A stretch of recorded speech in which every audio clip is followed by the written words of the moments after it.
અમારું સમાજનો જ બનાવ છે સાહેબ.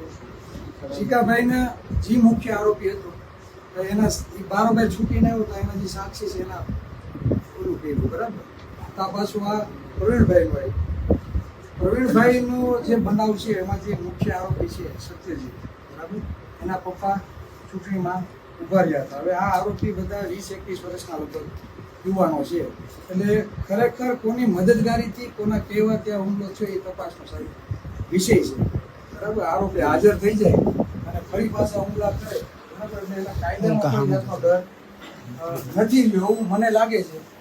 ઘણી જગ્યાએ પોલીસ પ્રશાસન સારી કામગીરી કરે છે. જેમ તમે પાટણમાં જો ઓલો વિડીયો બતાવો તો મને, પાટણમાં જો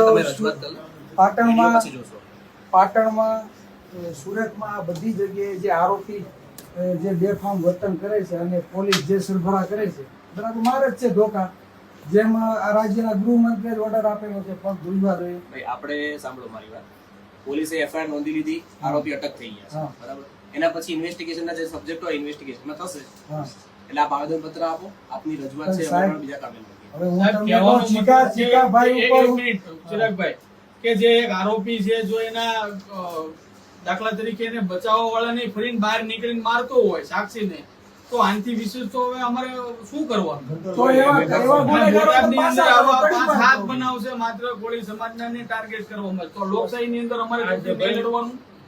એની પર 307 નો દાખલ થયો છે એ ફરાર છે. એના જ આગેવાનો છે. તો આવા લોકો પર તડીપાર કરો, પાસા કરો, તમારી પાસે સત્તા છે. જો બારોબાર રખડશે તો એ તો હુમલા કરવાના જ છે. અને બીજું જે તમને સરઘસની વાત તમે કરીએ છીએ સાહેબ, ઓલરેડી બધી જગ્યાએ ધોકા મારે જ છે આરોપીને. અમારી પાસે વિડીયો છે, અમે બતાવીએ તમે. તો આ આરોપીનો જો કાયદાનો ડર જ નહીં હોય તો એ 15 દિવસમાં એટલા માટે તમે આ લોકોને તમે રજૂઆત સાંભળી લીધી બરાબર, કાયદેસર. અને અમે તમને સ્પષ્ટતા કરી દઈએ, હું કોઈ રાજકીય પક્ષમાં નથી, અમારું સંગઠન રાજકીય પક્ષમાં, એ પણ તમને સ્પષ્ટતા કરી દે. પણ વારંવાર જો સમાજના આગેવાનો જો સુરક્ષિત ના હોય તો સામાન્ય વ્યક્તિનું શું કહેવાનું?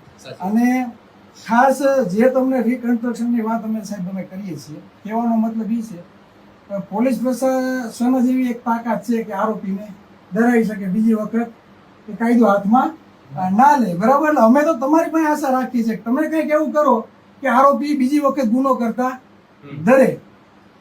મારે 15 દિવસમાં જામીન થઈ જાય, પાછું એ નહીં કરું, પાછું 15 દિવસમાં જામીન કરે, એનો કઈ મતલબ નથી. એ તો ગુના કરે જ રાખવાના, છૂટવાના છે.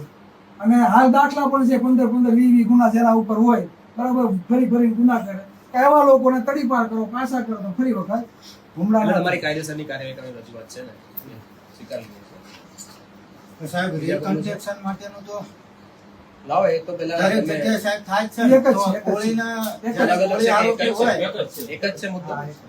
આ તો પાછા એ બીજી રજૂઆત કરે છે, એ રજૂઆત તો આવી ગઈ ને પહેલા. આવે પણ એમ નહીં સાહેબ, કોળી આરોપી હોય એનું રિકન્સ્ટ્રક્શન થાય એવું નક્કી હે?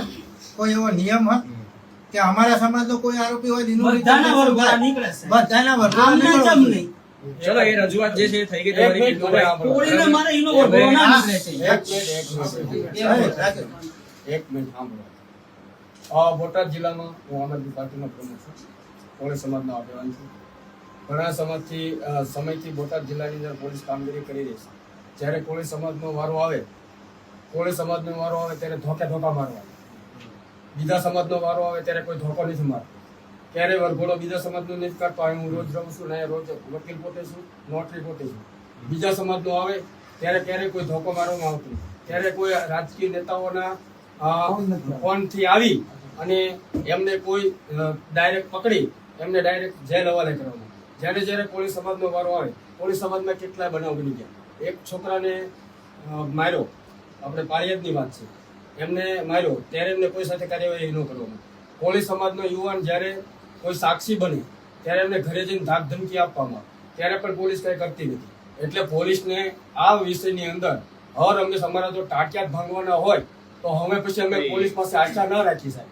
નહીં પરસોત્તમભાઈ, જો તમે આખી વાત હવે બધા એક સાથે બોલવાના હો તો હું તમને સમજાવું, પછી અમારી રજૂઆત પૂરી થાય પછી આપણે બેસીએ.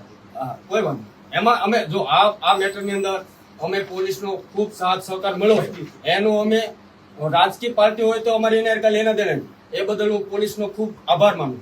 પણ આવી રીતે ફરી વખત સાહેબ અમને હજી ડર છે કે આ લોકો છૂટીને હજે મારે અમને પૂરે. હું ઈ જ વિસ્તારનો રહું છું, હું પોતે સારંગપાડા ગામનો છું, ત્યાંનો વતની છું.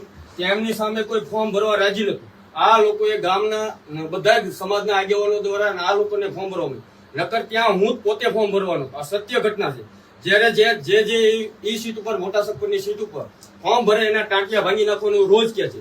તો આવી રીતે સાહેબ અમારે કેટલું સહન કરવાનું? સાહેબ, એવું નથી. આ વખતે જો હવે 307 બરાબર, પછી લાંબી ચર્ચા ઇન્વેસ્ટિગેશન ચાલુ છે તો નહીં કરવું, બરાબર, પણ તમારી જે રજૂઆત છે એ અમે જોશું અને ગ્રાહ્ય રાખીને જે કાયદેસરની કાર્યવાહી કરીશું. બરાબર. કોઈ વાંધો નહીં. એમાં અમે આ વખતે અમે પોલીસને ખૂબ ખૂબ અભિનંદન આપીએ છીએ. એમાં કોઈ અમને શંકાને સ્થાન નથી. બરાબર. આ ગાડી એને બદલી